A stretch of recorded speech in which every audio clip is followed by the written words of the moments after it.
Ayan, nag-shopping ang mag-ama. Drop, who you drop? Follow to daddy, baby love.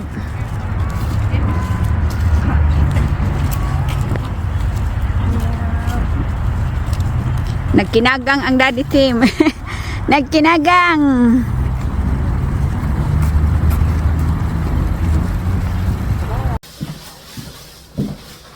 So ito nga mga nanay ay ang inang kalpasan ay namili. Kasi binigyan man kami ng pera ni Bianan. Kaya ito kay Matthew, pajama. Oh, diba? Iba si Tim pag mamili terno sa akin mga kananay, walang terno, magterno lang yan pag si Tim ang namili. Wala akong pakialam. O, ito mga nanay, long sleeve na naman. Panglamig. Ayan. Panglamig.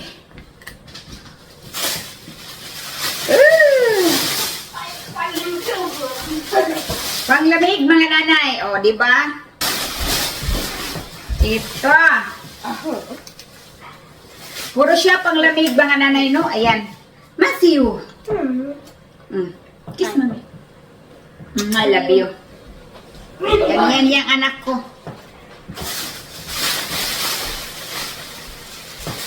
What else? Parang mayroon pa. Ano bang laman nito? So, ito mga nanay. Nakita ko ito. Hindi ko naman masyadong gusto ang kulay. Pero, parang kaya kong dalhin. Tingnan natin. Isukat natin ito mga nanay, no? Itong mga nabili ko. Sukat natin. So, ito na mga nanay. Huwag yung pansinin yan kasi laruan yan ni Matthew. I-assemble pa yan ni Tim, no? Di pa yan tapos. So, kahit buong araw kami nawala sa bahay ngayon. Kaya, ito na mga nanay. Na-carry ko naman siya. Ay, na-carry na nga ni Jimmy. At hindi ko man to ano talaga yung kulay niya. Pero okay lang. O diba? Tapos may bag ka. Tapos sasayaw ka na, I wanna dance in your magic cha-cha. Diba? Size 0. Laki ng size 0 lang mga kananay. O diba? Na-carry ko naman siya mga kananay kahit papaano.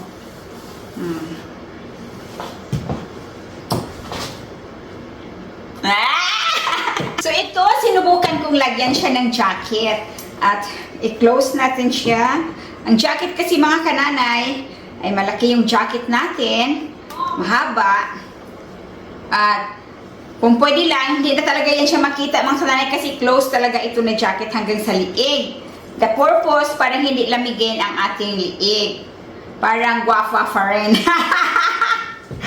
Agoy! So kung na po na sila ron mga nanay kay sila rin guwapa, what happened?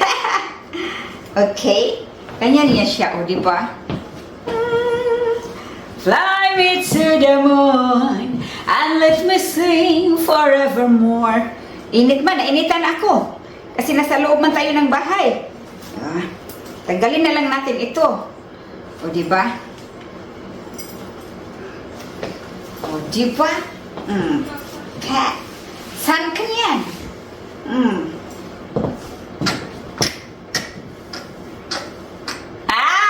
Kaigat. So ito yung blue mga kananay. Is very comfortable siya. Yan, very comfortable, no? Kasi pang araw-araw mga nanay. Pero pwede na itong pang-alis. Pwede talaga. Actually, pang-alis ito. Kasi kailangan ko talaga ng long sleeve. O, diba?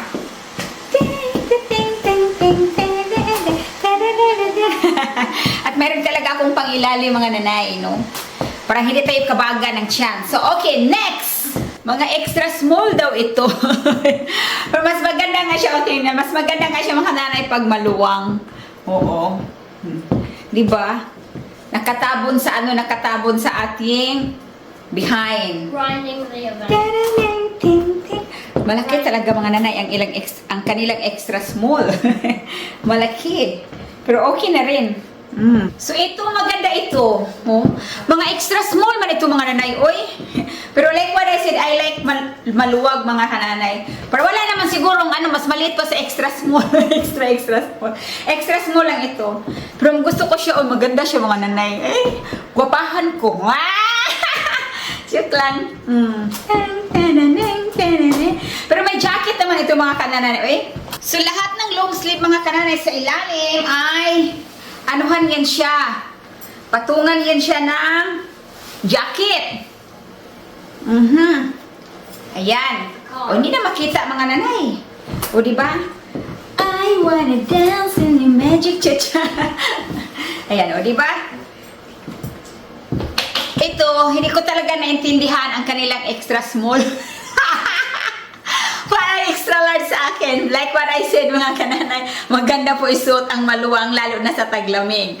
Pero ano kasi ito mga kananay, made in India, no? Kaya binili ko siya. Kahit malaki. Kasi nga hindi naman makikita mga kananay nang dahil nga parati talaga itong pinapaibabawan ng jacket. Oo.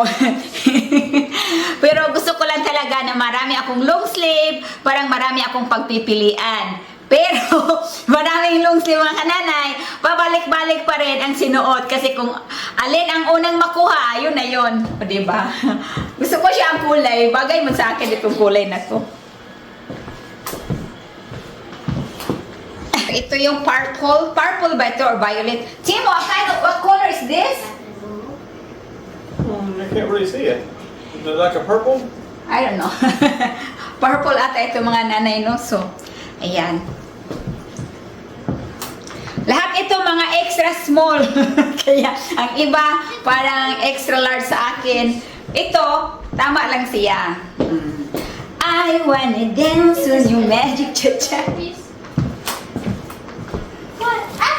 At kasing kulay din sa aking jacket na pang-ilalim. O, di ba? Oh. Oh, wala naman kananay. Ganyan, hindi makikita ang suot natin sa ilalim nang dahil mayroon tayo pag-ibabaw na jacket. Okay. So, bibisitahin namin ang cousin ni Mateo, niece of Tim, yun no, nang nanganganak. So, may bagong membro sa pamilya. Yay! Right here, right here. The other side. Okay. Mateo. Mine, Okay, come on, see. See something. also my new cousin. Your new cousin? Yes. Yeah. Excited kasi siya mga nanay na makita niya. My new cousin. So, pasukin natin yung building na yan. Malaki ang hospital nila dito mga kananay. Ayan o. Paikot yan doon.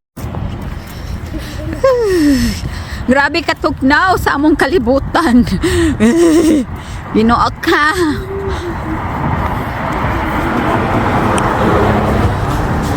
Excited si Mateo makita ang kanyang cousin.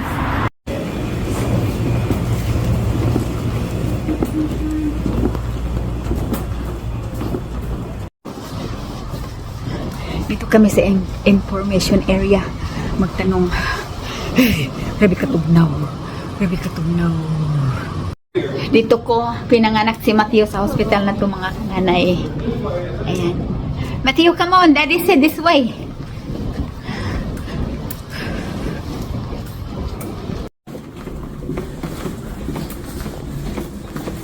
Oh, look, there's an education room. Bathroom again. Go. Come on down here. Okay.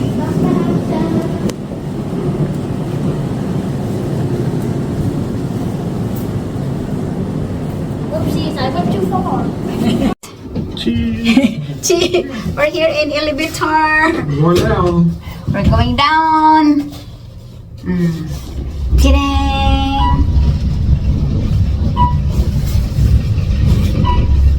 You want to call Papa? It's a littoral combat ship. It's not a company salesman. This is It's the a exit. littoral combat ship. What? Ito yung garahe nila. Hey, So, how y'all doing? exit kami pa exit. Y'all home? So, tapos na kaming bumisita at nakita na namin ang baby na very, very cute talaga. Super cute. So, ngayon, pauwi na kami. Hindi ko pinapakita sa video mga kananay nang dahil hindi natin alam no na ipakita yung hindi naman sa atin. So, kami lang yung naglakad-lakad dyan sa hallway. Yun lang. Makikita nyo lang, puro mukha namin. Pero kami, nakita namin yung bagong membro ng pamilya. Very cute. Super cute. Mga nanay, napagod ako. Napagod ako. Kasi, yan, ito na nga, oh, nilagay ko na yung mga bago kong lutuan. So, sa dami kong lutuan, isa lang ang itatapon ko kasi isa lang naman ang hindi magandang tingnan. Pero pwede pa siyang lutuan. Pero itapon ko na talaga, isa lang. So, ito, ang dami punong-puno siya mga kananay hanggang doon yan sa dulo. Ngayon, in-organize ko talaga siya ng mabuti. Parang magkasya talaga. Kaya napagod ako mga nanay. Uy, nakakapagod pala. So, ayan, kung nakikita nyo yan sa kaduluduluhan, punong-puno talaga yun doon. Andito. Kaya mga nanay, paano yan gagamitin? Hindi na yan gagamitin, no? Kasi na-pile up na siya. Kalokohan. Tapos dito rin, wala nang mapaglagyan. Pero mayroon pa naman ako ibang cabinet, mga kananay. Ayan, so, punong-puno na talaga siya ng aking gamit para sa aking lutuan. Ay, nako. Upo na lang muna ako. Ang stainless talaga mga nanay ay maganda talagang gamitin. Is last long talaga. Meron akong stainless na 20 years na. Pero ginagamit ko pa rin hanggang ngayon. Talagang last long. Worth it sa pera natin pag kahit medyo may kamahalan siya, pero worth it mga kananay, no? Kasi matagal siya masira. Hanggang ngayon, pa rin. Ginagamit ko pa rin at saka the same brand mga kananay. Napagod ako mga nanay. Ay, ginaok ka! So, ito, isarado na natin. Ayan. Ayan, sarado na. Ayan, hindi na siya makikita mga kananay. Tapos yan, hindi abot sa kamay. Tadyak ka na lang. Ayan, i-post na lang sa paa natin. Tinapulan. Ngayon lang kami bumangon ni Mateo mga nanay. Alas 9 na ata. So, ayan, kasi nga, nag-relax muna ako mga kananay. Kasi kahapon, na-stress ako kahapon kasi may dentist appointment ako. Every time talaga na may dentist appointment ako mga kananay or any appointment na doctor's appointment, nervous ako mga kananay. Kasi alam niyo, pag pumunta ka ng dentist, tapos kung anong makikita nila dyan mga nanay, ay i-schedule ka nila kaagad o ma-schedule ka na ito, gawin ito o ganyan. Saka, stress.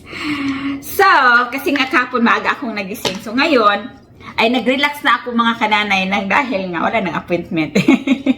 Kasi itong month na to and then next month, mayroon pang dalawa sa atin yung yearly check-up natin ng mga babae. So, ayun na nga. Tapos kagabi, sabi ni Daddy Tim, nag-usap sila dalawa ni Matthew.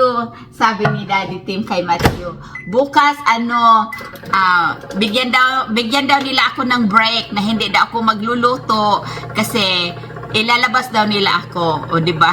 Ganyan mag-appreciate ang aking mag-ama mga kananay. Pag nagluluto ako dito, si Matthew pumupunta talaga yan. Mami, thank you so much. Tapos hahagyan sa akin, dalang uto-uto. Alam naman niya tayo mga nanay, mabilis tayong mauto. Talagang nag-appreciate talaga sila. Ako mga kananay, okay, nasanay na ako sa walang appreciate mga nanay. Oo, kasi sa atin, sa Pilipinas, wala namang appreciate kahit magtumbling ka pa. Pero dito talaga sila mga kananay, nag-appreciate talaga sila. So, I am very lucky, no? And talagang nakakatuwa, nakakataba ng puso. Usap nga silang mag-ama kagabi na si mami mo, magbibigyan daw ako ng break, which is today na hindi daw ako magluto. Pero okay lang sa akin mga kananay. Basta sa pamilya ko, wala talaga yung problema. Talagang okay lang talaga sa akin.